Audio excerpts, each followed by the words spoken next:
벌써 시작했다고? 시작은 아니고요. 그래야지 걸어줄 수가 있어요. 그러면 방송이 나가는 얘기잖아요. 네, 네. 그러면 방송이 나가는 거라는 얘기. 나가는 거지. 그럼 잠깐 끌까요? 아니, 하셔.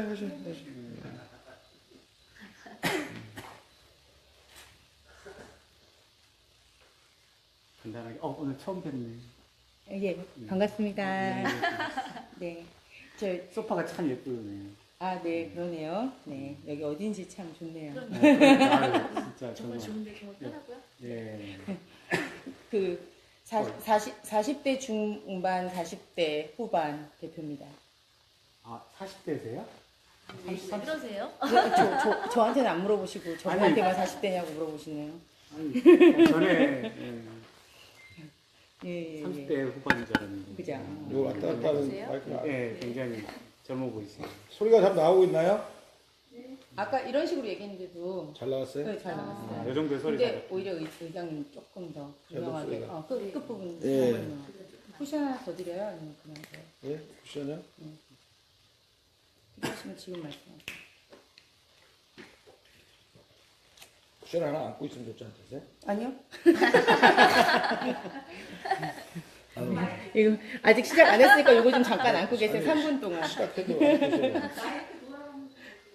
공유를 지금 거는 거예요? 57분이어서 저도 공유 걸을까요, 그러면? 네, 지금 이 방송 보시는 분들 공유 걸어주세요. 카톡이라도. 네. 더불어촌 아니에요? 더불어찬한 라이브 방송. 저도 그러면 이게 안 뜨죠? 인터넷이 확인이 안 되구나. 펜다. 여기 안 돼. 펜다. 와이파이 펜다 잡아서. 펜다 뜰까 펜다. 된다. 비밀번호가 펜다 치고 1, 2, 3, 4. FENDA 1, 2, 3, 4. 예.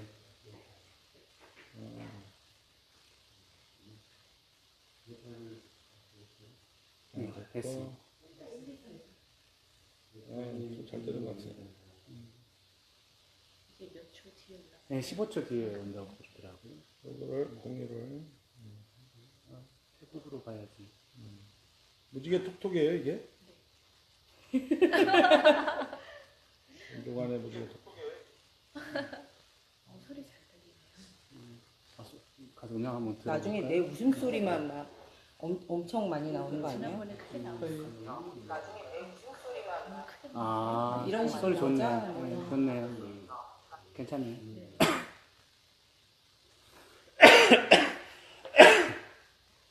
이연주님이 시청 중이랍니다. 연주 씨 안녕하세요. 안녕하세요. 반갑습니다. 1번이에요, 연지님. 1등 하셨네. 하트 떠올랐다. 역시. 하트 막 눌러주세요. 전종환의 페북 라이브에서 하트 누르미를 담당하고 있었는데 할 수 없어서 너무 아쉽습니다. 하트 날리고 싶어요. 이렇게 날려주세요. 이렇게. 날려주세요, 하트. 네. 저 그 소리까지 같이 녹음될 것 같아요. 좀 줄여야 될 것 같아. 예. 다른 데서 드시면. 이어폰으로 꽂고 계시면 여기는 이 꽃을 이렇게 놓고 이걸 여기다 얘 세우세요. 얘 쓰세요. 예. 이게 안 미끄러질까요? 미끄러질까요? 밑에가 포스트잇 아래다가 이렇게 해서 이렇게 좀 마찰계수가 포스트잇을 생겨서 접어서 좀 이것도 반대로 넣고 소리는 줄여요. 그래서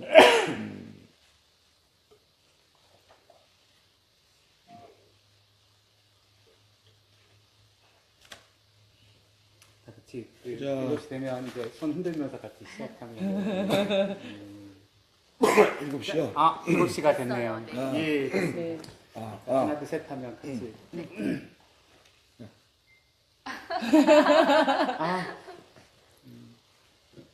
예. 자, 하나 둘 셋 하면 안녕하세요 하면서 인사하십니다. 자, 시작할게요. 예. 자, 하나 둘 셋. 안녕하세요. 안녕하세요. 반갑습니다. 고맙습니다. 예, 전종환의 7빛깔 무지개 공약 토크쇼 두 번째 시간입니다. 네, 안녕하세요. 저는 소설 쓰는 박기복이고요. 첫 방송에 이어서 또다시 사회를 보게 됐습니다.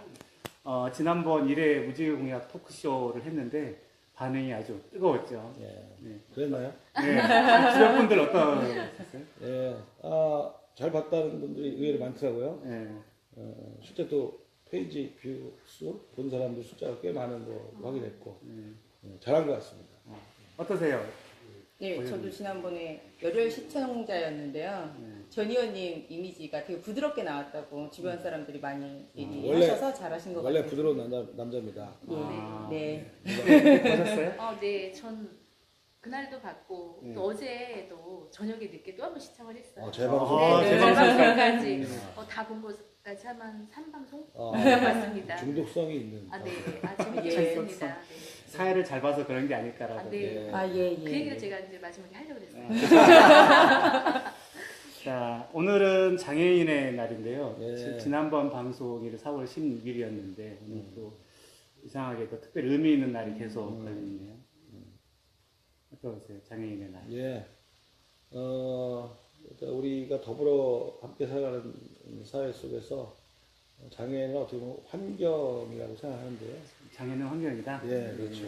그래서 1년에 하루가 장애인 날이 아니고 1년 365일이 장애인 날이거나 아니면 특별하게 장애인의 날을 정하지 않아도 우리 사회가 되는 성숙된 사회가 됐으면 좋겠다. 그렇죠. 장애인의 날이 없어지는 게 예. 사실은 진짜 장애인이 잘 사는 사회가 아닌가 싶은데. 예, 오늘이 두 번째인데 처음 보시는 분들을 위해서 이 토크쇼를 연 취지에 대해서 간단하게 좀 말씀을 좀 해주시죠. 예.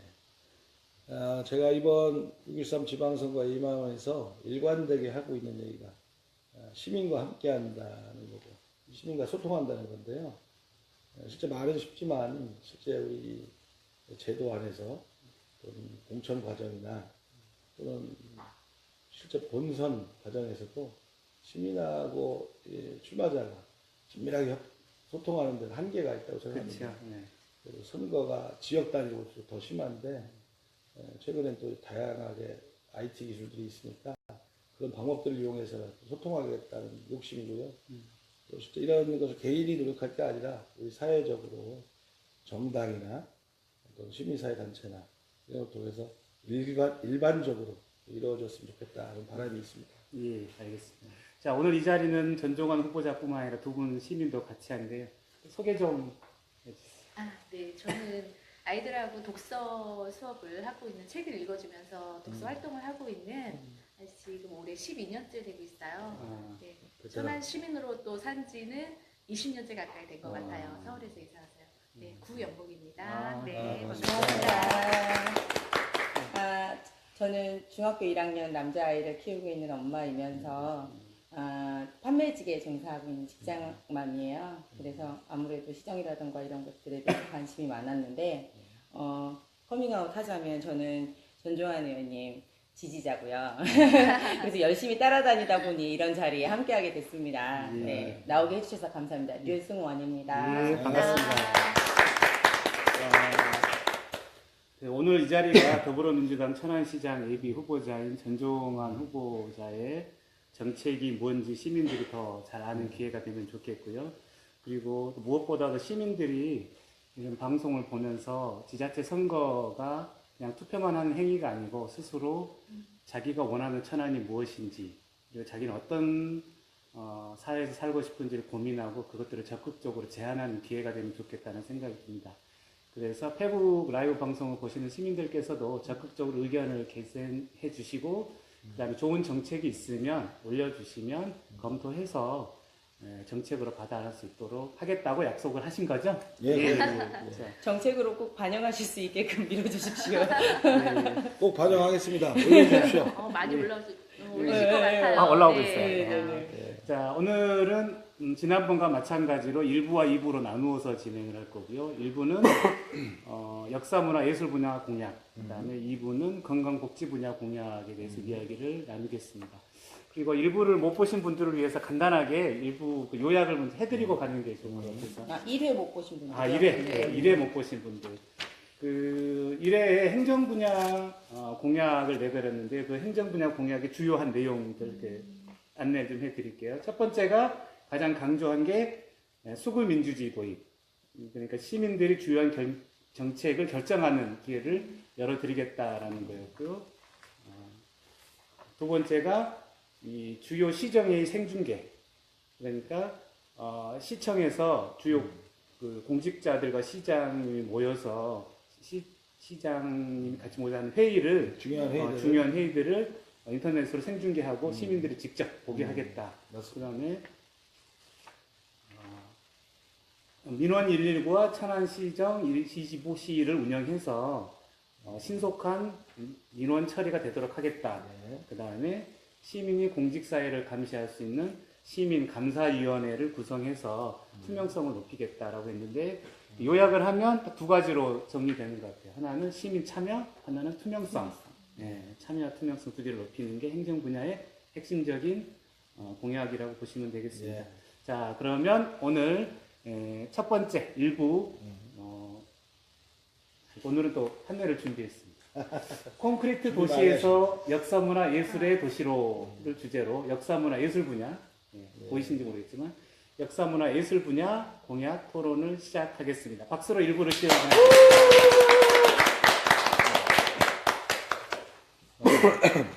굉장히 공약을 많이 인터넷에서 보니까 많이 내세우셨던데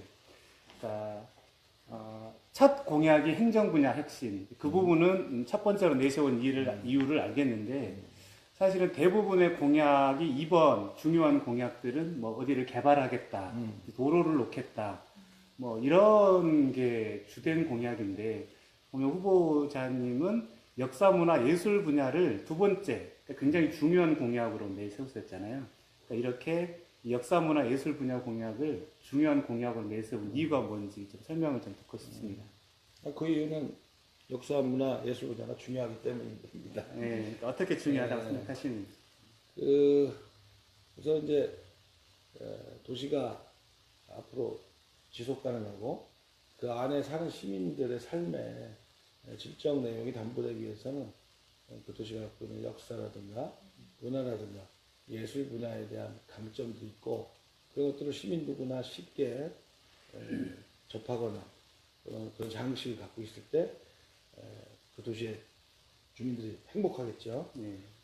그래서 과거에 우리가 이제 개발 지상주의 속에서 개발만이 만능인 것처럼 그래서 어떤 문제의식 없이 달려가는 것보다는 그 도시에 사는 주민들이 그 도시가 어떤 역사적 배경을 가지고 있고 또 어떤 문화적 인프라 속에서 실제 개개의 시민들이 문화적 삶을 향유하고 또 어떤 예술적 수준 높은 대중예술이 됐든 어떤 고급 예술이 됐든 그런 것들을 향유하면서 살 수 있는지 매우 중요하다고 판단합니다. 그래서 두 번째 행정 핵심 다음에 넣게 됐죠. 예. 그 철학이 참 마음에 듭니다. 그 아이들이랑 독서지도 하고 그러셨잖아요. 네. 그러면 그 아이들의 역사 인식 수준이나 이런 게 어떤가요? 요즘에 보면? 요즘 아이들은 생각했던 것보다 많이 알고 있는 것 같아요. 저희 때만 해도 이렇게 암기식으로 많이 사실 역사를 배웠잖아요. 요즘 아이들은 책을 읽으면서 이야기, 그러니까 스토리텔링 형식으로 역사를 배우고 또 부모님들께서 아이들 데리고 뭐 견학이나 이런 데 직접 문화재 같은 거 많이 가시잖아요. 제가 생각했던 거 이상으로 아이들이 많이 알고 있는 것 같아요. 네. 그 어른들은 어떤가요? 아이들은 사실 교육을 열심히 받고 그러니까 올바른 역사관 이런 것도 굉장히 많이 생각을 하는데 도리어 좀 어른 쪽이 오히려 역사의식 부족한 게 아닌가 생각합니다. 맞아요. 저도 그걸 많이 느끼는 것 같아요. 어머님들하고 이렇게 이야기 나누다 보면 아이들을 통해서 아이들 책을 통해서 제가 배워요. 하고 어머니들이 말씀하시더라고요. 그러니까 아이들 그러니까 공부라고 하긴 그렇지만 역사 책을 같이 아이들한테 사실은 공부하라고 이렇게 주시는 경우가 많겠죠. 근데 하면서 제가 배워요. 저희 땐 이렇게 안 배웠어요. 다시 배우고 싶어요. 이런 걸 느낀다고 하셔요. 네. 그 천안에 사신 지는 얼마나 되셨다고 했죠? 저는 한 30년 넘게 산 것 같아요. 그러면 거의 토박이랑 마찬가지인데 혹시 천안의 역사에 대해서 잘 알고 계세요? 제가 유관순 열사의 후예예요. 어? 유씨예요. 아. 네네. 그렇다 보니까 이제 본의 아니게 그 사당이라던가 이런 것도 방문할 일이 생기고 그래서 좀 그쪽 3.1운동 역사하고는 연관지어서 하지만 그 밖에도 굉장히 중요한 역사들이 많이 있는 걸로 알고 있는데 사실 아이들이 시험 대비용으로 역사 공부를 하지 어른들이 그렇게 하는 일이 없는 것 같아요. 그래서 맞아요. 그런 프로그램들이 조금 개발이 된다면 어른들 대상으로 할 수 있는 향유할 만한 것들이 굉장히 많은 도시일 거라는 생각이 들어요. 네, 그렇죠. 유관순 여사도 있고 네. 독립기념관도 네. 있고 그래서 굉장히 역사 문화 자원이 많은데 네. 그것들이 적극적으로 활용되지 못한 면들은 있더라고요. 그래서 아쉽죠. 시 행정에서 그런 부분들을 좀 더 적극적으로 펼치겠다라는 의지로 예. 저희가 받아들이겠습니다. 맞습니다. 자, 이 역사문화예술 공약을 제시하면서 나왔던 말 중에 100만 도시라는 허상을 추구하지 않겠다라는 말씀을 하셨어요. 근데 제가 이제 다른 분들 공약을 보니까 100만 도시 얘기도 하고 그 다음에 뭐 천안을 충청의 수부도시, 으뜸 이끄는 도시로 하겠다라는 식의 예. 공약을 제시하기도 하는데 이런 100만 도시 수부도시와 같은 식의 목표 제시를 어떻게 생각하세요?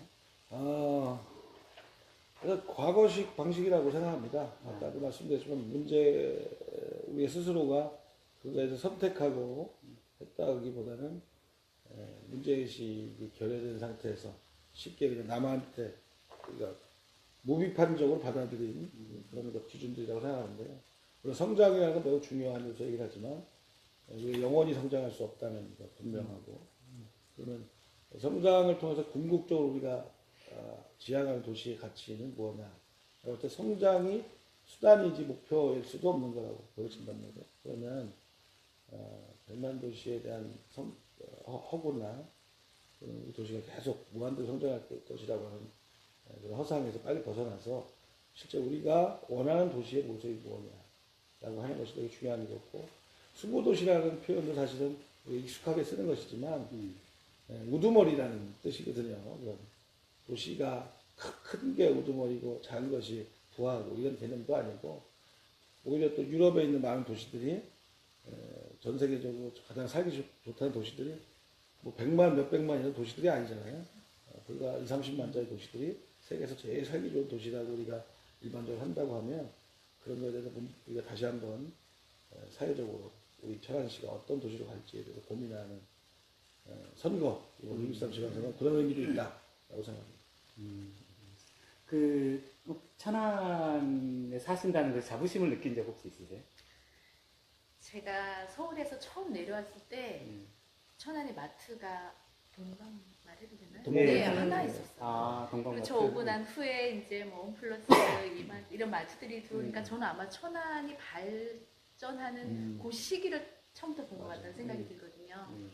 근데 그때만 해도 뭐 그립죠. 막 서울 가고 싶고 저희 고향으로 가고 싶었는데 지금은 정말 이렇게 발전하고 예술의 전당이나 뭐 이런 문화 공간들이 많이 생기면서 좀 도시보다는 좀 편안한? 그러니까 천안이 되게 정말 편안하다. 그리고 지난 방송에서 말씀하셨지만 무슨 물난리 났거나 이랬었을 때 항상 괜찮니?라는 전화에 제가 항상 했던 말이 나는 괜찮아. 천안은 항상 여기는 괜찮아. 그런 말을 했던 거. 지금은 친구들한테도 그렇게 답답해 내려와. 이런 말을 좀 하는 때 제가 그런 걸 느끼는 것 같아요. 제 같은 경우에는 약간씩 그 자부심이 훼손되는 점 느낀 것 같습니다. 예전에 처음에 제가 천안에 왔을 때 그 매력은 도시와 농촌이 굉장히 균형 있게 자리 잡은 도시라는 느낌이 있었어요. 그래서 도시의 문화생활도 즐기면서 좀만 빠져나가면 시골이 있어서 그래서 이 균형이 굉장히 잘 잡혀 있다고 생각했는데 도시가 확장되고 농촌이 좀 무비판적으로 개발이 되면서 좀 그런 장점들이 훼손되고 있는 게 아닌가 하는 좀 아쉬움이 좀 있더라고요. 네. 자, 그러면 이제 구체적으로 공약에 한번 들어가 보겠습니다. 첫 번째 공약이 국가유공자 매월 30만 원 지급이라고 하셨습니다. 자, 그리고 이제 또 다른 공약도 여러 개 제시하셨던데 국가유공자에 30만 원을 지급하겠다는 공약 의미랑 내용에 대해서 설명을 좀 부탁드립니다. 제가 목소리 상태가 안 좋아서 아마 시청하시는 분들한테 제가 죄송하다는 말씀을 좀 한번 드려야 될 것 같아요. 많이 좋아졌는데 아직도 좀 목소리 상태가 안 좋은 것 같습니다. 잘 아시지만 천안 씨의 역사적 정체성 중에 되게 중요한 부분 중에 하나가 애국 충절의 고장이라는 거예요. 독립기념관이 천안에 있는 이유도 그것과 무관하지 않고 아까 말씀하셨지만 유관순 절사, 이동영 선생, 김시문 장군 뭐 등등등등 나라가 어려울 때 우리 나라를 위해서 희생하신 분들이 많거든요. 3.1운동 때만 유관순 절사만 생각하지만 그 당시에 천안의 만세운동들이 곳곳에서 많이 이루어졌었고 그때 목숨까지 잃은 분들도 꽤 많이 있습니다. 그런데 근데 우리가 애국 충절의 고장이라고 말하면서 한편으로 좀 허전한 것이 이게 좀 말만 하는 것 같다는 생각을 들 때가 많아요. 그래서 천안시가 정말 애국 충절의 고장이라고 말하고 대외적으로 자랑스럽게 하려면 어느 도시보다 이 지역의 보훈 관련된 정책들이 최우선해야 된다. 전국 최고 수준의 보훈 정책을 펼치자라고 하는 것이고 꼭 금전만이 능사는 아니겠지만 그래서 딱 보이는 가이드라인으로 30만 원씩 수당을 지급하고 있다. 실제 국가가 지금 수당을 지급하는 액수가 그 정도 되고요. 지자체마다 조금씩 다르지만 천안시도 10에서 15만 원을 지급하고 있습니다. 이미 하고 있는. 예, 그렇죠. 거기다가 10만 원에서 15만 원 정도 더 지급하는 게 되는 거고요. 재정 부담은 좀 있겠지만 참전 유공자나 월남전 유공자가 거의 2,300여 분 천안에 받고 수혜를 받고 계신 분들이 또 안타깝게도 나이가 많이 드셔서 점차 돌아가신 분이 많이 생기죠. 우리가 나중에 정말 효도하고 싶어도 못할 수도 있는 거라고 생각합니다. 그렇다고 하면 이것을 단순히 시혜적이고 선심성이라고 말할 게 아니라 천안다운 정책이다. 천안다운 정책. 이렇게 말할 수 있습니다. 효도라는 말이 저는 참 마음에 와닿아요. 그러니까 시민들이 윗대를 모시는, 그러니까 옛날에 효도는 가정에서 하는 거였지만 지금은 그 후대 전체가 앞세대들에게 효도를 해야 되는 사회라고 저는 생각을 해요. 사회 전체가. 맞습니다. 세대가 세대를 효도하는 그런 관계가 돼야 된다고 보는데 참 그런 말의 의미에서 괜찮은 것 같아요. 네. 그 유씨 굉장히 반갑네요. 존경스럽습니다. 그 어떠세요? 또 독립이나 이런 거에 대해서 쭉 어릴 때부터 들어오신 얘기가 있고 그러세요?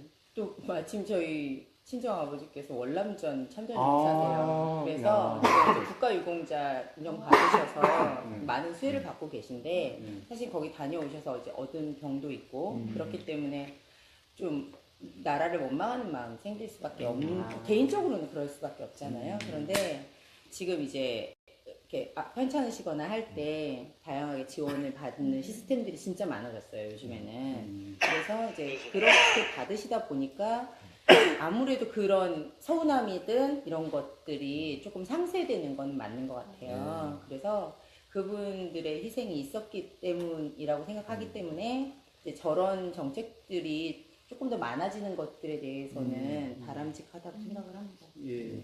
그리고 참 이거는 누구나 사실 좀만 생각하면 할 수 있는 동참할 공약인데 만한, 사실 마음에 들었던 공약은 저는 이거였어요.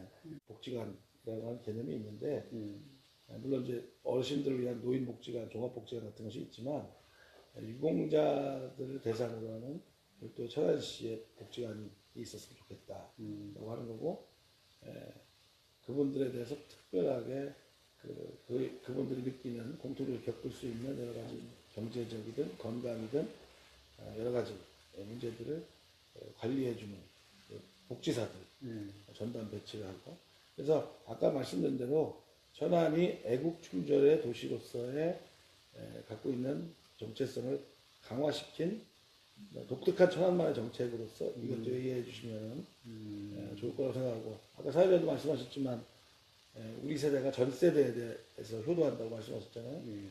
우리 전 세대들이 갖고 있던 역사적 경험 참 어떻게 보면 어느 역사에서도 볼 수 없는 한 세대가 경험할 수 있는 정말 일제, 전쟁 그리고 어떤 근대화의 과정 그러면서 어떤 전 세계적으로 10대 어떤 경제적 규모를 갖는 나라로 만들어주는 과정 참 드라마틱하고 하거든요. 하지만 또 그분들이 그런 과정 속에서 본인들의 노후나 미래에 대해서 충분하게 대비하지 못하는 것도 분명히 있잖아요. 그래서 노인 세대에 대해서 우리가 그런 마음을 갖는 건 중요하고, 특히 천안은 이 국가유공자나 보훈 가족들에 대한 예우는 어느 것보다 우선적으로 해야 된다. 그래서 전문 사회복지관이 필요하다. 참 좋은 공약이라는 생각이 듭니다. 그 다음에 공약이 3.1운동 100주년 기념사업. 내년이 3.1운동 100주년이 가죠? 저 광고 받았습니다. 네. 그 3.1운동 100주년이 어떤 의미가 있을까요? 저도 사실은 좀 부끄럽긴 하지만 저를 비롯해서 3.1운동의 어떤 몇 주년 이런 거에 대한 역사관이나 이런 부분에 대해서는 인식을 좀 우리가 다시 좀 가져야 되지 않나 하는 생각이 드네요. 이렇게 저한테 이런 질문을 딱 하셨을 때, 3.1운동은 이랬었던 거고, 그래서 몇 주년, 100주년까지 이렇게 뭐 흘러왔을 동안 우리는 무엇을 했는가라는 그런 생각이 제가 갑자기 들고 부끄럽기도 하네요. 네, 그런 거에 대한 정의를 내리기가. 저 보면 우리가 역사 공부를 할 때 3.1운동, 뭐 암기, 유관순 여사 이런 거는 외우고 있지만 되게 우리 삶에 어떤 영향을 끼쳤는지, 우리 사회에 좀 어떤 의미가 있는지에 대해서 깊이 생각하고 고민하는 시간은 별로 없는 것 같은데, 그런 걸 내년을 기점으로 해서 많이 고민하고 생각하는 기회가 되면 좋겠다는 뜻에서 굉장히 좋은 공약이라고 생각이 되는데요. 그 어떤 기념 사업들 할 계획이신지?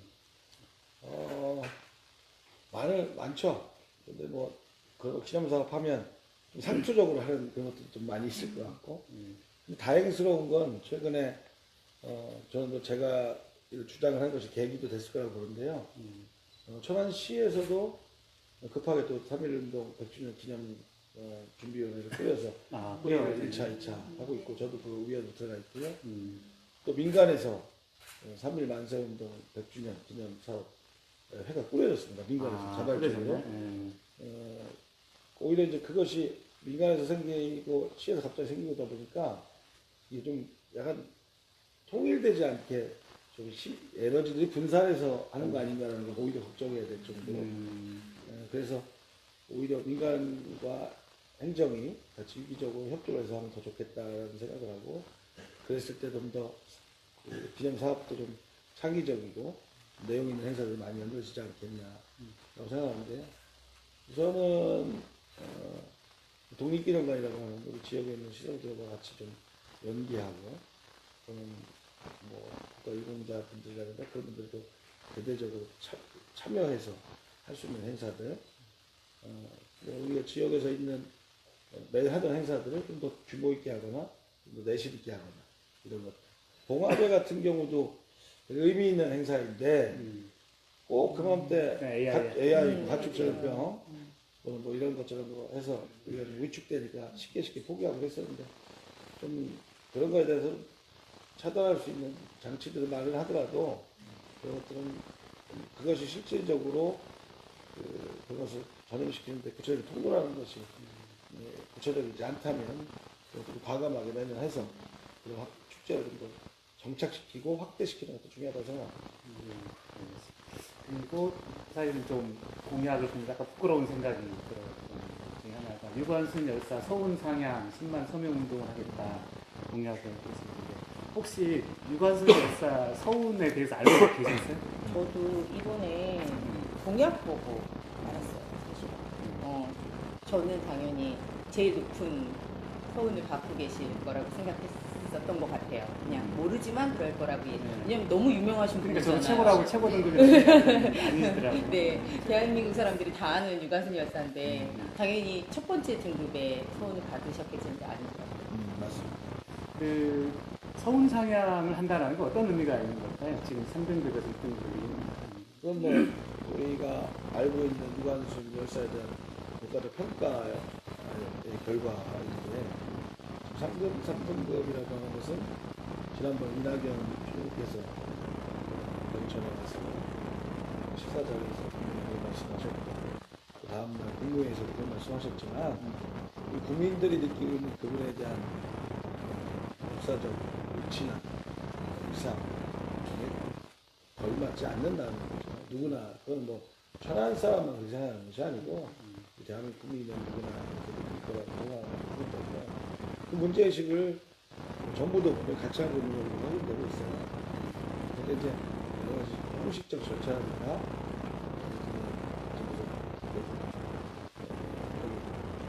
꼬매는 사람이 있어야 되는데 그걸 이제 하지 못하고 있는 거죠. 지금까지도 청안시의회 제가 의장을 있으면서도 그 주장도 계속 펼쳐왔고 건의를 채택하고 이걸 계속 해왔지만 계속 범시민적, 범도민적, 범국민적으로 추진해서 계속 가차시키겠다. 사실은 3등급이면 어떤 정도냐면 대통령께서 기념일 때 헌화도 안 하는 그런 2등급까지 대통령께서 헌화할 수 있습니다. 근데 이제 얼마 전부터는 그런 여론이 비등하니까 그런 등급에 관계없이 유가족으로서 헌화를 하고 있습니다. 이런 법의 규정에 의해서 한다기보다는 배려를 한다고 볼 수 있는 거죠. 그거는 유아기존 열사에 대한 저희들의 평가, 시민들이 갖고 있는 자긍심, 후손으로서 도리, 이렇게 복합적으로 얽혀있는 문제에서 반드시 해야 됩니다. 그러니까 좀 열심히 천안 시민으로서 열심히 해서 꼭 100주년 기념식 전에 소문상이 되면 좋겠는데 진짜 100년이 됐는데도 그때도 소문이 3등급에 머물러 있으면 좀 부끄러운 일이죠. 천안 시민으로서. 자, 지금까지 역사 쪽 공약에 대해서 얘기했고요. 자, 이번에는 좀 문화예술 쪽으로 넘어가서 굉장히 반가운 공약 중에 하나인데 동네 공원을 명품화하겠다. 이 명품화란 말을 천안 삼거리 공원 명품화 때문에 들었는데 그게 아니고 이 명품화라는 말을 동네 공원으로 가져오셨습니다. 이 동네 공원을 명품화하겠다는 건 뭔지 말씀해 주세요. 맞습니다. 명품화라는 말을 사실은 최근에 우리가 삼거리 공원 명품화 사태에 익숙해진 용어를 차용해 온 거죠. 근데 제가 갖고 있는 생각은 차를 끌고 찾아가는 공원도 있겠지만 시민들의 실생활에서는 내가 삶의 공간에서 걸어나가서 갈 수 있고 저녁 먹고 강아지하고 산책할 수 있고 아침 일찍 가서 출근하기 전에 내가 조깅을 할 수 있고 이런 것들이 중요한 우리 생활 속에서 의미 있는 공원이다라는 좀 생각합니다. 시민들이 의외로 그런 공원들이 가까이 없는 게 안타까워요. 그래서 없는 곳은 만들고 있는 것은 그런 것들로 이용될 수 있는 명품 공원을 만들겠다라고 하는 거죠. 가까이 있는 산이 주민하고 같이 만드는 거죠. 그 동네 공원 어떠세요? 주변의 공원 상황이나 환경들이? 저희 동네에 호수공원이 하나 있기는 한데 아주 작은 호수. 지금 부장님 말씀 중에서 제가 와닿은 거는 뭐냐면 그 동네 시민들하고 상의를 해서 공원을 변화시키겠다는 거였어요. 왜냐면 보기에 좋은 공원들이 항상 좋은 건 아니에요. 굉장히 예쁘게 가꿔져 있지만 그늘도 하나 없고 앉을 곳도 없고 아이들을 데리고 나갔는데 뭔가 장식품이 너무 날카로워서 다치기 쉽다던가 이런 것들은 정말 생활하면서 민원으로 말씀드리지 않으면 모르는 것들이에요. 그냥 멋지고 예쁘게만 만들어 주신다는 게 정말 명품 공원이 아니거든요. 그런데 만약에 그 지역 주민들이 사용할 공원이니까 그분들하고 이렇게 상의를 해서 설계를 한다. 그러면 정말 그쪽 주민들이 명품이라고 인정할 수 있는 공원이 나올 수 있을 거라는 생각이 들어서 좀 변화하지 않을까? 천안에 있는 공원들이 그런 생각이 듭니다. 아까 말씀을 듣다 보니 그 생각이 드네요. 우리가 명품 하면 되게 비싸고 멋있는 걸 생각하는데 진짜 명품은 시민이 참여해서 만드는 게 진짜 명품이에요. 내 마음에 드는 물건이 명품이죠. 네, 그렇죠. 네, 그런 생각이 들었습니다. 만약에 그 동네 공원을 본인이 바꾼다 생각하시면 어떤 식으로 동네 공원을 꾸미면 좋겠어요? 정말 가고 싶어지는 곳이겠죠. 근데 저 같은 경우는 가까워요, 사거리. 그래서 많이 걸어서 가는 거리가 되거든요. 많이들 이용을 했었는데 이제 아이들이 이제 크다 보니까 이제는 그냥 뭐 산책 말고 거기서 뭔가 할 수 있는 문화 공간이라는 게 있죠. 예를 들어서 콘서트를 함께 한다던가 제가 이제 아이들이 처음에 왔을 때 공연을 보고 사실 기차를 타고 아이들 셋을 데리고 기차를 타고 다녔었어요. 근데 지금은 그래서 날 가서 모시고 있고 그런데 부족하다 느꼈던 부분은 바로 그 부분이거든요.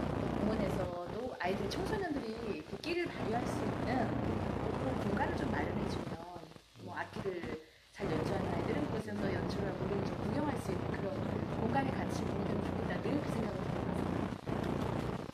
해봤습니다. 그 굉장히 좋은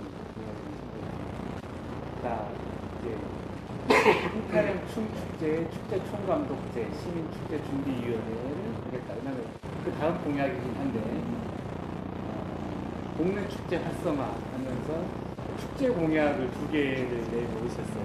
공약을 살펴보기 전에 제가 그 책에도 봤더니 그 문인호가 비가 되다 책에도 이 축제 관련해서 글을 쓰신 게 있는데 보면 석사학위를 받으셨다고 흑타령 춤축제 주제로 해서 그러면서 논문도 쓰시고 그러면서 지금의 흑타령 춤축제가 성공하게 된 요인 분석하시고 앞으로 어떻게 발전해 나갈지를 논문으로 제시를 한 거 요약해서 제가 봤는데 좀 굉장히 인상 깊은 생각이 들었습니다. 천안의 자랑 춤축제를 깊이 연구해서 그걸 석사학위도 받고 그 발전 방향도 고민했다라는 게 의미 있다고 생각이 드는데 이게 지금 그 논문에 나와 있는 내용을 공약으로 내보신 거죠? 그렇죠. 네. 왜 이런 공약을 내고 저는 간단하게 봤습니다. 인선자치도 되면서 전국적으로 지역 축제들이 엄청나게 생겼죠. 그것이 많은 비판도 받았지만 사실 그걸 통해서 지역의 어떤 문화적 컨텐츠들이 발견하고 시민들이 방송사고 났나요? 그리고 말씀 그 문화적 컨텐츠들이 많이 생기고 시민들 여가나 즐길 수 있는 것들이 많이 생긴 건 사실이거든요.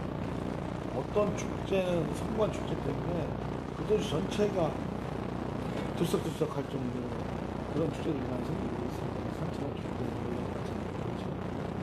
천안시도 사실은 과거에 성거리 문화재 정도 수준에서 흑타령 축제를 발전하는 10년을 지나면서 정말 비약적 성장한 거 많고 성공한 축제 시민들이 많이 찾아오는데 이게 이제 어느 정도 답보 상태인 더 크지도 못하고 되게 퇴보하는 것 같지도 않으면서 근데 그 도시에서 축제를 매년 보는 사람은 식상해져 가는 그런 문제를 해결하는 게 때문에 그것의 한계를 극복하는 방법은 현재까지 관주도로 여기까지 왔다.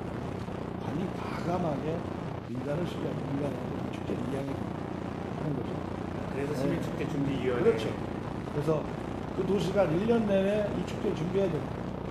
그 축제가 65명, 이제 정서적으로 65명 같이 준비하는 거고, 대표가 되는 준비위원회라는 데서 꽤 각층에서 하는데, 매달 우리도 준비해가는 과정, 축제에 대한 기대가 있고, 중간중간에 축제에 대해서 어떤 축제가 할 건지 브리핑도 하고 하는 거예요. 그것도 실제 그거 하려면, 지난번에 평창 올림픽에서 전체적으로 기획하고 했던 것이 그거 잘하는 송승환 씨? 네. 송승환 씨가 했던 것처럼 특정인을 얘기하려는 건 아니고 전문가가 있어야 돼요. 그래서 예, 총감독제 예. 얘기하시고 천안 흑타 축제를 총감독이 있어서 축제에 대해 책임성 있게 그 사람 권한을 가지고 준비하고 그 축제를 평가받고 하는 거예요. 그래서 그 사람이 잘하면 10년이고 20년이고 감독하는 거고 잘 못하면 잘리는 거예요. 네, 그런 식으로 해서 흑타 축제가 새롭게 도약하는 기회가 필요하다고 하는 지금 이제 그런 말씀입니다. 그걸 공약으로 지원, 천안시는 지금보다 경우에 따라 더 지원하되 관섭은 최소화하는 거죠. 그래서 민간의 창의성이나 장점을 최대한 늘리는 사실은 전문적인 내용이어가지고 저희들이 잘 이해가 잘 안 되긴 하는데 한번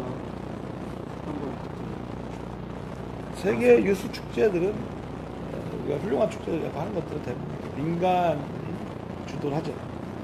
창의성이 많이 필요하죠. 맞습니다. 예, 예. 사실은 저는 그 흑타령 춤 축제보다 이 공약이 더 동네 축제. 네, 동네 축제 활성. 혹시 동네 축제 해보셨어요? 아파트 단지에서 1년에 뭐 한 번씩 이렇게 어떤 거 해요? 근데 사실 야시장? 똑같아요. 네, 야시장처럼 먹거리 있고 놀이기구 몇 가지 오고 뭐 이 정도지 거기에 뭐 음악 공연이라던가 이런 것들이 초대된 건 본 적이 없어요. 그래서 만약에 그러니까 그거는 시에서 만약에 그런 그룹들을 지원해 준다. 그러니까 그 연주를 해줄 수 있는 어떤 팀들을 섭외해서 아파트별로 그런 야시장 같은 거를 할 때 지원을 해준다면 그냥 딱 먹고 끝나는 것만 아니고 그래도 뭐 단 1시간이든 2시간이든 그 아파트 단지의 주민들이 문화생활을 할 수 있는 기회가 될 수 있을 것 같다는 생각이 들어요. 그래서 그게 또 일종의 동네 축제가 되는 거고 거창하게까지 못하더라도 하시면 동네에서 만약 축제를 하신다면 어떤 축제를 하고 계세요? 저 동네 축제 보면 축제가 아까 말씀하신 항상 먹는 거 음식이 그쵸. 빠지면 안 되는 거거든요. 그러니까 뭔가 모여서 방문을 할 수 있는 어떤 주제가 만들어졌으면 좋겠어요. 그러니까 축제하게 맨날 그래도 뭐 이런 의미보다 토론해야 돼. 예, 토론회식으로 좀 광장에 광범위하게 모여서. 예, 이제 그 큰 주제는 그렇게 놓고 작은 주제들은 지금 이 동네 축제 하잖아요. 그러니까 아파트 같은 경우도 요새 이렇게 1층에 그 주제를 가지고 주민들이 계속해서 이렇게 이야기할 수 있는 어떤 공연의 장 그런 거를 노리는 장소로 한번 해보면 좋지 않을까 그런 생각 때문에 나중에 축제하면 항상 예쁘게 하지만 그 안에서 작은 걸 하나보다는 좀 총회에 가까운 거. 그렇죠. 그러니까 주민들이 같이 모여서 공동체적인 문화를 만드는 기회로 동네 축제가 활용되면 좋지 않을까라는 생각이 들어요. 그래서 굉장히 어떤 시민의 삶에 대한 이해가 보이는 경향이라는 생각이 들었습니다. 잘 될까? 사실은 그런 좀 걱정이 되긴 하더라고요. 너무 재밌을 것 같아요. 야, 실제 우리가 이제 동네 축제라고 부를 수 있는 것들이 많이 이미 소재들이 많이 있고 또 아까 말씀하신 대로 그 축제에 대한 욕구들이 있거든요. 조금만 판을 깔아주면 너무 재미난 축제들 많이 만들 수 있는 우리 지역의 그 부분이 된다고 봐요. 그렇죠. 예, 여러 가지. 그렇죠. 그 뭐 안 쓰는 물건 갖고 와서 서로 교환하고 거기서 뭐 재능기부 하듯이 노래할 수 있는 사람 노래하고. 동네에서 그런 거 그렇죠. 하는 게 좋은 것 거기 동네에 있는 어린이집에서 나와서 아이들이 발표회 할 수도 있고, 또 노인복지관에 다니는 어르신들이 와서 보컬이나 연주할 수도 있고, 다양하죠. 그러니까 뭐 그 전문적인 연주가나 전문적인 공연자가 오는 게 아니라 동네 사람들이 나와서 할 수 있으면 그것이 비록 동네 축제일 것 같고요. 아, 그런 말씀 들으니까 굉장히 좋은 네. 축제가 될 수 있을 것 그렇죠. 같아요. 또 소재도 다양한 것이 뭐 북면엔 벚꽃이 있으니까 벚꽃 축제, 또 얼마 전에 성안에 가면 백꽃이 많이 필 때는 백꽃 축제 하잖아요. 포도가 나올 때 포도철 포도 축제. 곳곳에서 도시가 1년 내내 전부 축제가 끊이지 않는 거예요. 그러면서 중요한 건 그 참여자들이 즐거운, 그래서 궁극적으로 축제를 통해서 시민이 즐거운, 또 그래서 그 축제들이 좋은 축제가 많아서 외부에서 그 축제를 보러 많이 오기 때문에 그 도시가 부러움을 사는 경쟁력 있는 도시가 됩니다. 이화의 전체 월급. 같은 거. 아, 네. 신앙송도 딱. 네, 그렇죠. 예. 좀 독창적인 축제들이 많이 늘면 좋겠어요. 어디에나 비슷한 색깔이 네. 아니고 색깔들이 다양한. 규모가 작아지면 다양성을 해볼 수 있는 기회도 늘어날 그렇죠. 거라는 생각이 듭니다. 그러니까 큰 홍대령 축제가 있고 작은 축제들이 있고 그러면서 잘 균형이 잡게 하면 맞습니다. 도시가 굉장히 문화적으로 풍성해지지 않을까. 예, 생각이 듭니다. 맞습니다. 자, 공약이 그 외에도 뭐 에시스테마성도 있고 이런 개념도 있고 이 외에도 공약이 여러 개 있는데 시간이 좀 부족해서 이 부분은 나중에 하는 걸로 하고요. 자, 좀 중요한 공약들 제가 넘어가는 아 그러니까 굉장히 중요한데 시간이 지금 부족해서 네, 입으로 넘어가야 될 것 같습니다. 선거를 한 1년 미루더라도 이걸 좀 보니까 이 역사문화 예술 분야로만 1시간을 해도 사실 시간이 모자랄 것 같아요. 공약들이 있군요. 자, 시간이 지금 많이 흘렀기 때문에 또 앉아 계신 분들 힘드니까 한 1분 정도 일단 쉬고요. 예. 쉬었다가 1분 후에 건강복지 관련 이야기로 돌아오겠습니다. 자, 1분 후에 뵐게요. 어디 가지 마세요. 이거 계속 뒤집거린다. 아, 왜 그런 거야? 예? 뭐가 잘못된 거야? 아니, 아까 잘 된다 그랬었잖아. 지금은 어때요? 지금은 잘 들립니까? 안 들립니까? 말씀 좀 해주세요. 아니, 그건 아닌 것 같아.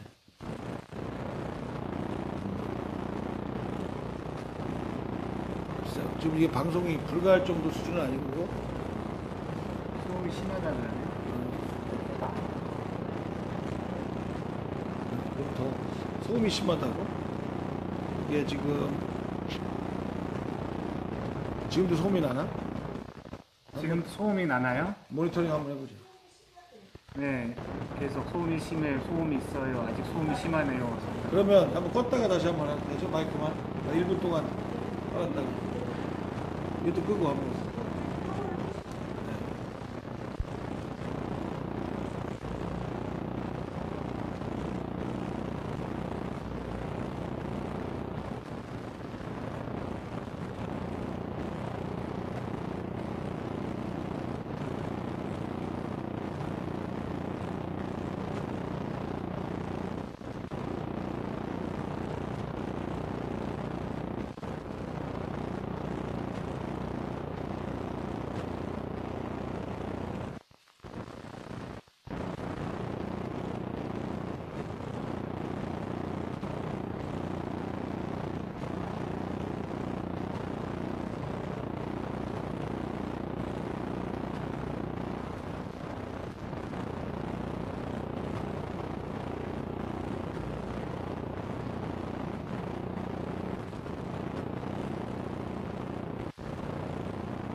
그거 줘봐요. 이거는 뭐지? 보세요. 이거.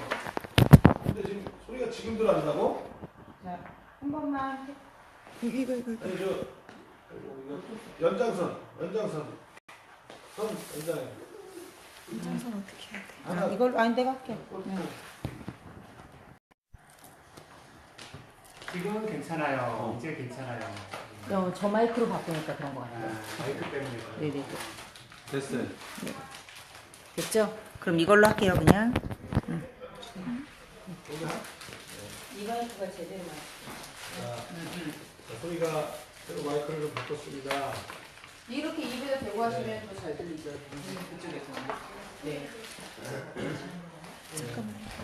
잘 들립니까? 마이크 그또 하나 줘보세요. 저 테이블 위에 들어갔거든요. 그거 주세요. 그거 주시고요. 이거 하나는 거 째는 끝쪽을 그냥 카메라가 끄딱해진다는데요? 네, 예. 다 했어요. 야, 실시간으로 다 올라가네. 아니 지금은 안 난대요. 카메라. 지금 마이크를 뺐어요. 이러시면 여기다 이러실게요? 아, 요건 여기다가? 네. 책에다가. 아, 떨어질 것 같은데요, 자, 지금. 소리 들리나요? 찍게 해드릴게요, 찍게. 카메라 삐딱해요. 아직도 카메라 삐딱한가? 마이크 소리가 들리나요? 지금 괜찮아요. 지금은 안 납니다. 이건 좀 전 건데. 다음 시작을 다시. 네, 다시 입으로.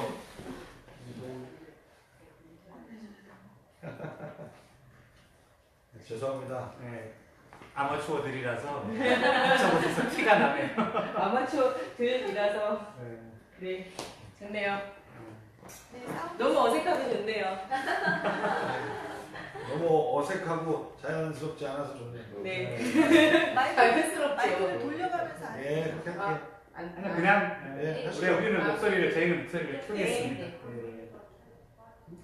자, 1부 마치고요. 이제 2부 건강복지 관련 공약 이야기로 들어가겠습니다. 자, 박수로. 방청객이 지치셔가지고 박수가. 시간이 좀 많이 흘렀죠. 방금 재미가 없나 봐요. 조금만 참으세요, 여러분. 저희만 재밌나요? 우리 내일만 재밌어요. 자, 이제 복지 공약 관련 이야기를 할 텐데요. 복지 공약하면 선거 때 단골 공약 중에 하나 아닙니까? 예. 모든 후보들이 모든 후보들이 굉장히 중요하게 내세우는 공약인데, 근데 복지 공약을 세 번째로 내세우면서 복지 패러다임을 전환하겠다라고 하셨는데, 패러다임을 어떤 식으로 바꾸겠다고 하시는 건지 얘기 좀 부탁드리겠습니다. 이거 복지 패러다임이. 패러다임. 그 복지라고 하는 것이 이제 우리가 많이들 얘기하고 하지만 제가 말씀드린 복지는 건강이 복지다라고 주장을 하는 거거든요. 시민이 행복한 삶이라고 하는 것, 그것이 복지가 연결된다면 행복한 삶의 궁극적인 또 받쳐주는 내용을 받쳐주기 위해서는 건강한 삶이 되는 거고, 그런 개념에서 시책들을 펼치겠다라고 하는 거죠. 그래서 건강과 관련된 많은 내용들을 복지의 내용 안에 담고자 하고 있습니다. 특히 스포츠 관련한 내용들을 많이 담으려고 하는데, 스포츠를 통해서 건강한 신체를 갖고 그런 대신들 생활할 수 있다면 우선 개개인이 그 스포츠, 제가 좋아하는 생활체육 스포츠를 통해서 건강하고 행복해지고, 또 그 건강해진 만큼 사회적으로 또 에너지들이 더 긍정적인 방향으로 쓰일 수 있고, 또 의료비라든가 이런 감소를 통해서 사회적 비용도 감소한다고 하는 연구들이 있습니다. 그리고 시민들이 이제 옛날에는 천안에 시에서 수영장 하나 있었으면 됐고 운동장 하나 있었으면 됐지만, 이제 시민들이 각 생활권별로 수영장도 북쪽에, 남쪽에, 동쪽에, 서쪽에 하나씩 다 있어야 되고, 또 시민들이 좋아하는 스포츠는 다양하니까 거기에 맞게 탁구, 배드민턴, 또 요즘 테니스는 테니스, 또 다양한 식의 시민들의 욕구들이 가까이에서 해결될 수 있게 하는 것에 책임이 지자체가 앞으로 되게 중요한 역할들이 강조된다라고 생각합니다. 그래서 공공 스포츠 인프라를 대폭 확충하겠다. 그러니까 스포츠 공약을 복지 공약에다 넣어가지고 사실은 좀 약간 낯선 느낌이 들었거든요. 보통 좀 다른 영역에 들어가고, 그다음 스포츠 공약하면 뭘 짓거나 뭐 이런 쪽으로 해서 건설 공약처럼 많이 들어가는 이거를 복지 개념으로 접근해서 굉장히 신선한 공약이라는 생각이 들었는데, 혹시 생활체육 중에 즐기시는 거 있으세요? 걷기. 걷기 합니다. 그래서 저는 이것과 아까 그 공원 명품화 사업을 연결시켜 주신다면 저한테는 걷기가 제 유일한 스포츠거든요.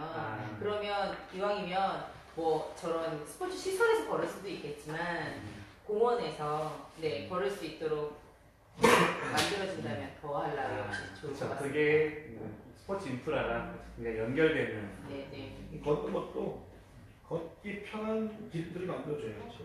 안전하게. 네네네네. 그렇다고 하면 그것도 그냥 뭐 걷기가 쉽게만 생각할 건 아니죠. 맑은 공기 속에서 또 쾌적한 환경 속에서 걸어야겠죠. 뭐 도심 속을 막 차 빵빵거리고 막 하는데 보도도 울퉁불퉁하고 거기 걷고 싶지 않을까요? 어떠세요? 운동 많이 하시고 그러세요? 저도. 그래서 공원을 많이 갔었고요. 저희 아이가 배드민턴을 너무 좋아해요. 천안시 그 대상도 받았어요. 대회 나가서 오늘 또 갔거든요. 그래서 제가 아까 전화 걸어서 네가 이용하고 있는 그런 스포츠 센터나 아니 그 운동 가는 곳은 어떠니? 라고 제가 물어봤었거든요. 그랬더니 엄마 너무 좋아. 유관순 체육관도 가고요. 주변에 뭐 요번에 여고 앞에 생긴 그 배드민턴 오령교죠? 예, 거기도 여기 시민공원. 있어요. 시민공원. 네. 여고 앞에 있어요. 새로 생긴 곳. 거기 자주 가거든요. 아주 잘 이용하고 있어. 좋다고 하더라고요. 천안이 다른 지역보다는 생활 스포츠를 누릴 수 있는 공간이 많이 확보가 되어 있긴 한데 좀 이렇게 편중되어 있는 느낌이 있어요. 그리고 그걸 이용할 수 있도록 홍보를 해주고 이제 자꾸 이런 게 있다고 알려주는 것도 또 시에서 해줘야 될 역할. 이용 좀 편하게 할 수 있게. 네네네. 또 갈 때 신발이 없거나 그러면 쉽게 대여를 받을 수 있으니까. 못 들어가요. 네, 그러니까 맞아요. 본인이 직접 준비해야 된다거나 이런 것들은 간사람만 알 수 있으니까 저희 아이 통해서 제가 들은 거니까. 그리고 세밀한 공약 그런 행정들이 좀 필요하다는 생각이 그렇죠. 듭니다. 그 다음에 공약이 예, 오름 경기장에 복합 생활체육 시설을 건설하겠다. 이게 보면 공약 전체를 제가 쭉 훑어봤는데 가장 큰 돈이 들어가는 개발 쪽과 관련된 가장 큰 거더라고요. 또 사회자님 돈 들어가는 거 너무 싫어하시죠. 뭐 뭔가 짓고 이런 김상장 지으신다고 안 하셨어요? 네. 건물 짓고 그 어떤 그 콘크리트 냄새나는 굉장히 싫어합니다. 네. 충분히 저는 이 도시는 그런 게 충분하다고 생각이 들거든요. 그걸 있는 걸 활용하는 이제 훨씬 더 중요한 거고. 그 오령경기장은 제가 이제 어떤 느끼는 것은 시민들한테 천안의 대표적인 체육시설로서 제공되던 공간이었는데 어느 순간 이제 안전도 문제 이것 때문에 헐어버린 거잖아요. 헌지가 벌써 시간이 꽤 지났어요. 근데 이후에 그 제공되는 공간이 없어지고 시간이 많이 지났는데도 아무런 계획도 없이 있는 건 이것도 시민에 대한 너무 전례라고 생각해요.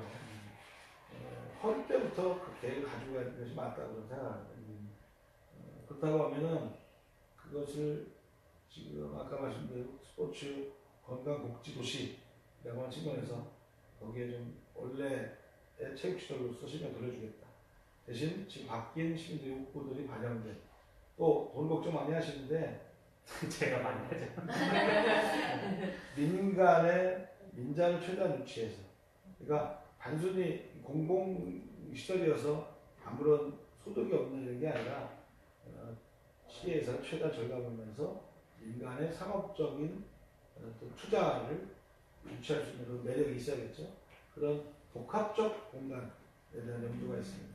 그래서 뭐 지금 이 자리에서 딱 말씀드리기 그렇지만 예를 들면 지역과 연구가 있는 주요한 기업들과 그래서 협약을 체결해서 예를 들면 그 체육관의 이름을 그 기업의 이름을 써도 좋아요.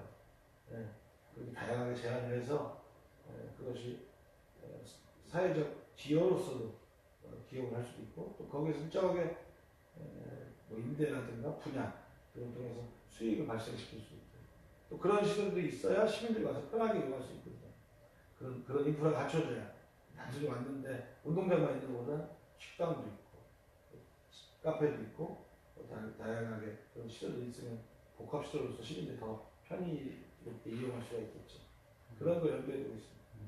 알겠습니다. 굳이 저 의견 어떻게 최대한 돈을 아끼도록. 네. 복합이라는 말의 의미가 그런 그렇죠. 데서 네. 사용하시는 거예요. 네. 알겠습니다. 그게 독특한 공약 중에 하나인데 시민생활체육동호회에 생활체육 지도자를 지원하겠다. 사실 굉장히 세심한 그러니까 무슨 시설을 짓는다든가 뭐 이런 식의 공약보다도 오히려 이런 데서 저는 그 후보님의 꼼꼼한 이런 후보로서 준비된 면모를 좀 확인하기도 하는데 이런 거 어떤 의미가 있는 공약인지 설명 부탁드리겠습니다. 생활체육을 이제 하다 보면 그 종목마다 다 매력이 있고 그런데 그 어느 단계에서 수준이 돼야 그 묘미를 더 느끼고 더 빠져들게 되고 그렇거든요. 그래서 지금 많은 생활체육, 시민들이 즐기는 체육 중에는 우리 시민들이 상당한 수준의 각 종목마다 있는 분들이 많아요. 배드민턴, 테니스, 수영. 근데 이제 그런 단계로 가게 해서 도와주고 하는 분들이 필요한데 그분들이 이제 전문적인 그 종목에 대한 생활체육 지도사들이 되겠죠.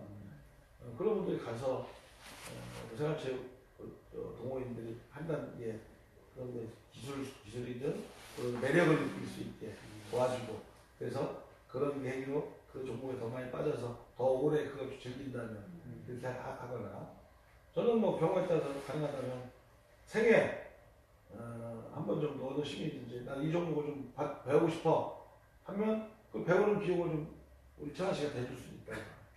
네, 난 이번에 생애 한 번 정도를 1인 1승을 내가 뭘 배우고 싶은데 레슨을 받는다. 뭐 6개월 받는데 그러면 천안 씨가 몇 달치는 지원해주겠다. 뭐 그런 것도 괜찮지 않겠어요? 그럼 뭐 배워보고 싶은 거 있으세요? 만약 저렇게 지원을 해준다고 그러면 이제 걷기를 좋아하잖아요. 아. 마라톤을 해볼까요? 그런 것도 있을 수 있어요. 마라톤 말고 그막 뛰면 안 된다고 그러죠. 아니 배드민턴 배우고 싶어요. 배드민턴. 네, 저희 딸도 어느 정도 올라갔을 때 좀 잘 배워야 되겠는데 할 때 맞아요. 그때 약간 고음이 그렇죠. 짚고 말씀하신 게 맞아 그랬었어요. 그때 제대로해서 레슨 받고 잘 배우면 기본기 잘 익히면 흥미를 더 갖고 그렇죠. 더 오래 할 수 있거든요. 저는 여기서 궁금한 게 의장님 혹시 하시는 운동이 있으신가요? 아 이런 거 물어보면 안 될 것 같은데 궁금하네. 궁금하네요. 개인적으로 테니스, 아, 그 탁구도 좀 했었고요. 시간 되면 탁구 같은 거 제대로 한번 레슨하면서 배워보고 싶은 생각이 있어요. 네. 그 탁구처럼 더 좋은 경험도 잘하지 못하는데 그렇습니다. 특히 청소년들한테 그런 게 필요하더라고요. 제가 이 운동을 좀 싫어하는데 그 탁구를 한번 몇 달간 그 전문가한테 배워본 적이 있어요. 확실히 다르더라고요. 그냥 가서 재밌게 치는 거랑 그러면 전문가에 그냥 몇 달 딱 배우고 나니 그 다음에 실력이 확 늘고 배드민턴도 그랬어요.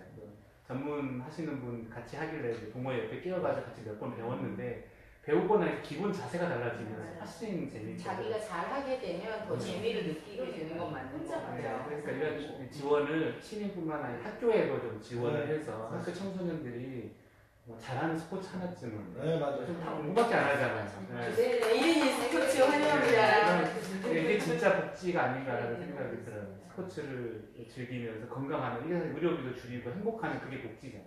많은 문제 해결되지 않고 바우처 형식으로 할 수도 있을 거예요. 네.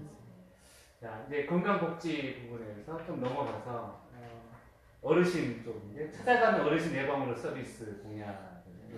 일단 이게 어르신 의료 이런 말은 좀 익숙한데 찾아가는 예방 이쪽 부분 좀 약간 낯선 용어인데 찾아가는 어르신 예방 의료 서비스가 뭔지 좀 설명. 뭐 천안시가 보건행정과 관련해서 이미 하고 있는 정책이라고 봐도 과언이 아닌데 그것이 이제 농촌의 고령화라든가 노인들도 이제 과거 대가족 체계에서 핵가족 체계 또 독거노인들 점점 많아지고 앞으로 더 심해질 거라고 보여지는데 저는 그런 주민들의 주거 환경이라든가 우리 사회가 좀 변화에 맞게 보건행정이 좀 거기서 더 특화돼야 된다라고 생각합니다. 그래서 그런 의미에서 민간에서 실시하는 의료 서비스와 경쟁하지 않으면서 또 보건행정이 공공적 영역에서 해야 될 것을 훨씬 더 강화된 형태로 갑니다. 그것을 찾아가는 예방의료 서비스라고 제가 말을 하는 거죠. 혹시 부모님 나이 드신 부모님 어떻게 계세요? 네, 시어머니께서 건강한 거. 왜 좋지 않으시죠? 네, 그래서 저는 일본 같은 곳은 그 노인분들에게 다 벨을 하나씩 달아줘서 매일 그 벨이 울리지 않으면 담당자가 그분한테 전화를 하게 하는 시스템이 있다고 들었어요. 그러니까 저희도 이제 자제분들하고 같이 사시는 분들은 좀 덜 걱정이지만 혼자 사시는 분들이 계시단 말이에요. 꼭 독거노인처럼 불쌍하게 생각할 대상 말고 여유는 있지만 혼자 사시는 분들은 또 다르게 또 케어하는 방법이 필요하지 않을까 싶어서 그런 분들이 이제 좀 전에 말씀드린 것처럼 안부를 매일 물어줄 수 있는 공약 중에 야쿠르트 아줌마 뭐 그런 공약 예예예 그런 거 제가 봤던 것 같아요. 그래서 그게 누군가가 방문을 해서 하든 전화로 확인을 하든 안부를 묻는 어떤 그런 행정이 있으면 제 좋겠다라는 어머니가 생각이 몇 년 전에 돌아가셨는데 돌아가시기 전에 시골에 혼자 사셨거든요. 근데 혼자 사시다가 쓰러지셨어요. 근데 그 자녀들이 전화를 하는데 이게 날마다 전화하는 게 그렇잖아요. 날마다 전화하다가 며칠도 안 할 수 있고 그러는데 그렇죠. 딱 그때 딱 쓰러지신 거예요. 근데 이틀 뒤에 발견되셨어요. 그러니까 이게 만약에 날마다 예방하는 그 방문 서비스나 이런 게 있었다면 훨씬 더 상태가 괜찮은 상태로 발견했을 수도 있었는데 뒤늦게 발견된 상태가 안 좋으시고 또 오래 앓으시다가 돌아가셨는데 이 공약 보면서 저는 그 생각 많이 들었습니다. 이런 정책들이 지자체 단위에서 좀 세심하게 미리미리 돼 있었으면 참 괜찮겠다. 특히 이제 도시에 나와 있는 자녀들 입장에서는 맞아요. 이런 공약이 사실 제일 중요하다는 생각이 듭니다. 현실적이죠. 네, 그러니까 뭐돈 많이 든 건 아닌데 굉장히 꼼꼼한 행정을 했다는 생각이 듭니다. 또 사실 충돌하는 부분이 있는데 지금 말씀하신 정책 관련해서는 개인 정보나 개인의 프라이버시라는 문제가 있고 또 하기에 또 좋은 환경은 IT 기술에 의해서 IoT라든가 사물 인터넷이라든가 좋은 기술들이 많아요. 그런 것들이 적절하게 좀 융합해서 활용된다면 그런 정책을 펴는데 매우 유리하겠죠. 네, 적극적으로 활용할 필요가 있겠다는 생각이 들더라고요. 예. 자, 다음 반려동물과 함께하는 도시. 홍소 어디 갔죠? 처음에 좀 안고 있다 방치해버렸어요. 네, 반려동물인데 이 굉장히 보면 꼼꼼하게 많은 공약들을 제시하셨어요. 반려동물 보호관리센터, 장려식장, 보건소 이런 식으로 굉장히 꼼꼼하게 제시를 하셨는데 그랬나요 제가? 예. 이렇게 반려동물과 함께하는 도시 공약을 그렇죠? 아래쪽에 있습니다. 예. 네, 공약을 제가 보면서 예. 여기에 맞아요. 여러 개를 동물 보호소, 분양소도 설립하고 그러면서 유기동물 제로 도시를 만들겠다, 동물복지원을 만들겠다 이런 다양한 공약을 제시하셨는데, 그러니까 이 공약을 그렇게 꼼꼼하게 공약을 좀 보여주세요. 네, 많은 공약들을 제시한 이유가 뭔지. 그래서 제가 사실 제가 직업이 수의사잖아요. 네. 사실 요새 우리 그 동물들을 우리 시민들이 사랑하시거나 가족처럼 생각하시는 건 우리 학교 다닐 때 그때 사회분이나 수의사들을 좀 어떨 때는 제가 이해하는 것보다 훨씬 더 많이 생각하시는 분이 많은데 대신 그 분야에 대한 우리 정책의 어떤 부실함이라든가 그런 것도 제가 제일 잘 알죠. 그래서 말씀을 드릴 수 있었고 천안시는 지금 되게 최소한의 그런 거와 관련된 정책을 갖고 있는 거예요. 그러니까 버려진 동물을 어쩔 수 없이 신고 들어오면 수거하는 수거라 표현해야 수거라고 만들어요. 잡아다가 일정 보호하다가도 이제 우리가 일정 기간 지나면 그렇죠. 그렇게까지 하는 거죠. 그래서 최소한의 자치단체가 해야 될 상황을 하는 건데, 그래서 사실 지금 우리 시민들이 느끼는 반려동물에 대한 정서나 생각하고 안 맞는 거거든요. 그래서 우선은 지금 천안시는 그런 시설조차도 위탁하고 있거든요. 위탁. 네. 위탁은 뭐 그걸 잘할 수 있는 사람도 위탁하는 건 좋은 건데 천안시는 그런 시설을 갖고 있지도 않아요. 시설까지 민간이 갖고 있는 데다가 위탁을 하려는 거예요. 저는 이 차제에 천안시가 제대로 된 그런 센터를 하나 줘야겠다. 그 시설을, 센터를 운영하는 것에 대한 전문성이 필요할 때 동물 보호 단체라든가 그것과 책임질 수 있는 사람들에게 위탁을 해야겠다라는 거고, 그 안에 기능으로서는 아까 지금 하고 있는 버려진 것들 있거나 데려다가 돌보는 거 있어야 되고, 또 좀 확장된 개념으로는 내가 이뻐서 기르지만 내가 어쩔 때는 좀 둬야 된단 말이야. 내가 휴가를 갔다 오든지 출장을 가든지 보호소 그런 것도 시가 좀 일정하게 예약을 받고 맡아주는 것도 할 수 있을 것 같고요. 또 내가 나빠서가 아니라 정말 도저히 못 기르겠어요. 맡아줄 사람들. 그다음에 최악의 버리기도 하는 거예요. 그러니까 그런 게 사회적으로 이렇게 그런 게 연결이 안 되다 보니까 나쁜 사람이 되는 거거든요. 그 사람은 어떻게 자기가 기르는 거 버려라고 말할지만 지금 우리는 버리는 사람도 오죽하면 버리겠어요. 그래서 그런 것들을 또 맡아주는, 그래서 새로운 주인을 찾아주는 분양소라고 말할 수 있겠죠. 그런 것들 좀 제대로 해서 아이들도 강아지 하나 기르고 싶어요 하면 엄마 아빠가 그럼 한번 우리 시에 분양소에 가보자. 좋은 강아지가 있는지, 가서 마음에 드는 게 있으면 그거하고 해서 그냥 주는 게 아니라 교육을 좀 시켜야죠. 일정한 교육이 필요해요. 네. 교육을 시켜서 기를 만한 자격이 된다 하면 기를 수 있게 한다든가 이렇게 하고, 또 이제 기르다 보면 생로병사가 있기 때문에 동물은 사람보다 수명이 짧기 때문에 이별을 해야 되거든요. 이별을 하는 거에 대해서 그런 거에 대한 아쉬움들이 많거든요. 그 시설이 좀 있어서 자기가 기르던 반려동물과 이별할 수 있는 그 공간을 좀 제공해 줄 수 있으면 좋겠고, 그런 것들 전체도 운영과 해서 관리와 관련해서 심의하고 좀 자문하는 것으로서 동물복지위원회 같은 거 두는 거 그런 것도 다 포함돼서 좀 다 할 수 있는 가칭 반려동물 종합보호관리센터를 하나 제도를 만들고 싶어 하는 게 꿈입니다. 아유, 그러니까 공약을 설명하시는데 이 뭐냐 전문성도 느껴지고 어떤 열정이나 그런 것도 많이 느껴져요. 그 동물 보건소도 필요하고. 네, 많이 생각하시는. 혹시 반려동물 기르세요?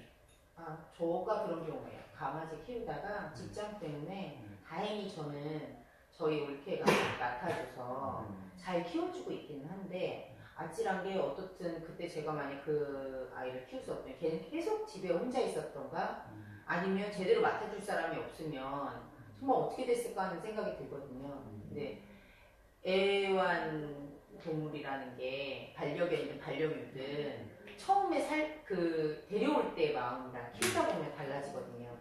여러 가지 복지적인 어떤 지원이 된다면 그 키우는 사람들이 좀 더 그걸 오랫동안 지속할 수 있게끔 도와주는 이제 행정이 돼야 될 거라는 생각이 들고요. 또 하나는 살짝 우려된 거는 그 동물병원 반발이 있지 않을까. 그 애견 호스텔 뭐 이런 것들이 있기 때문에 그걸 시에서 한다 그러면 동물병원들이 좀 불편하지 않을까 하는 생각은 드네요. 민간에서 수요가 채워지는 것은 공공연에서 건들면 안 되죠. 민간에서 채워주지 못하는 그런 수요들을 중심으로 공공이 고민해야 되겠죠. 아마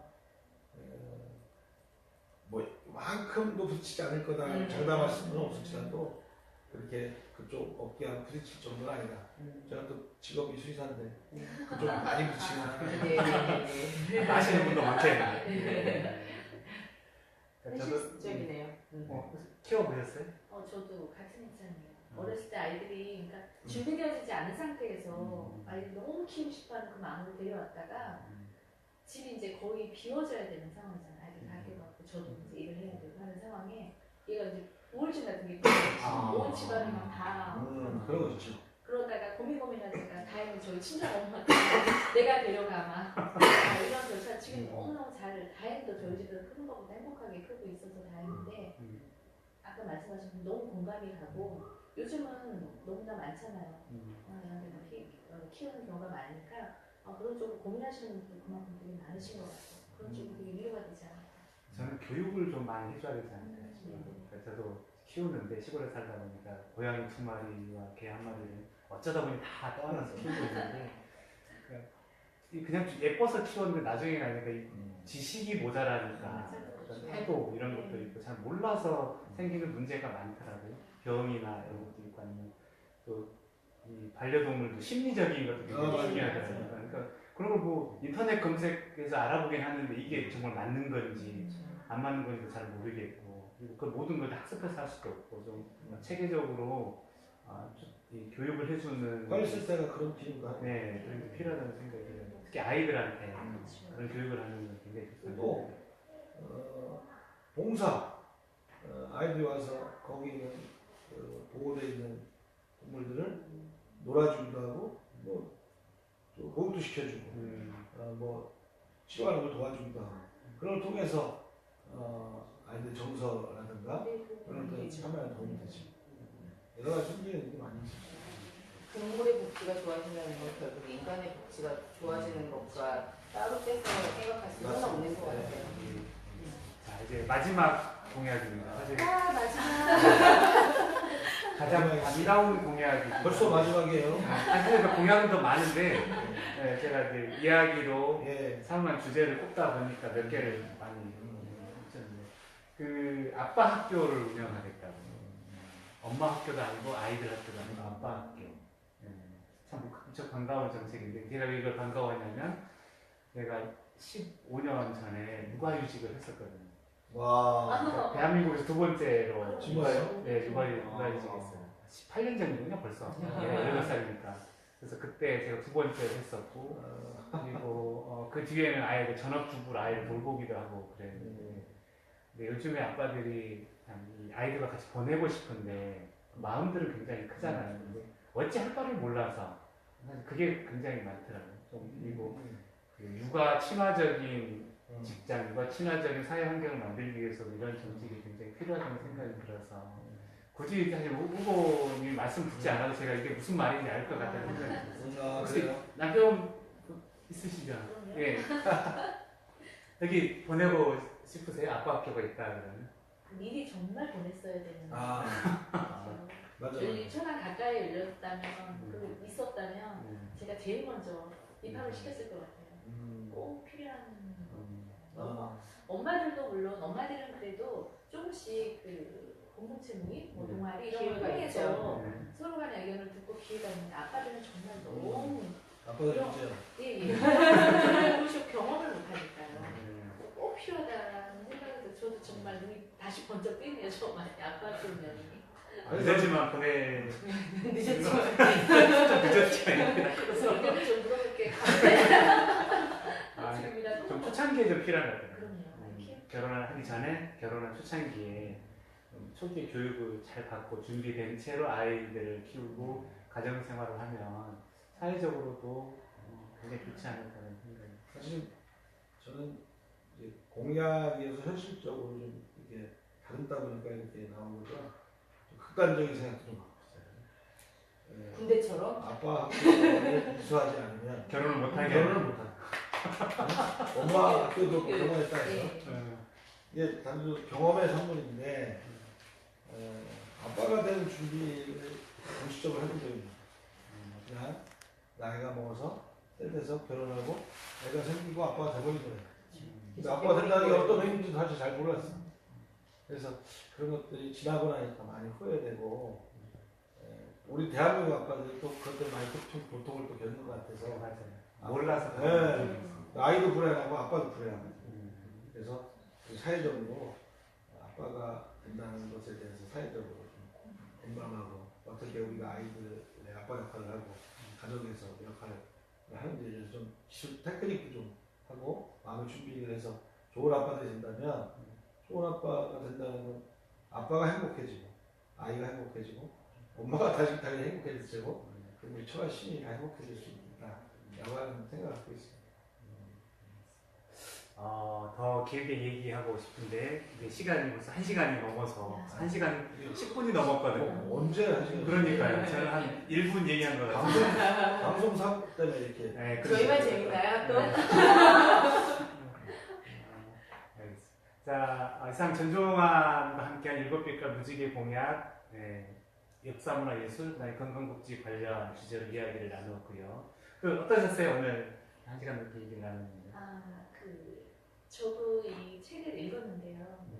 눈이노가 비가 되다에서도 진짜 이야기하셨듯이 이 시민이 참여해서 직접 우리가 참여하는 거 그걸 되게 많이 강조하셨는데 이렇게 가까이에서 이렇게 의견들을 이야기하고 또 공감하시고 또 이야기를 제가 듣다 보니까 내가 뭔가 주인공이 되는구나. 누구나 우리 천안 시민이 나를 위한 정책이다라는 걸 공감할 수 있도록 그런 기회를 주셔서 감사하고 앞으로도 그렇게 됐으면 좋겠어요.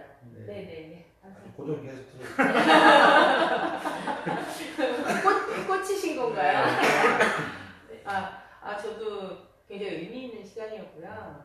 다른 것보다 지금까지 나왔던 공약들은 보시는 분들은 어떻게 생각하실지 모르겠지만 굉장히 작은 공약들이 모여 있었거든요. 그러니까 거창하고 이렇게 넘어갈 만한 그런 얘기들은 사실은 없었어요.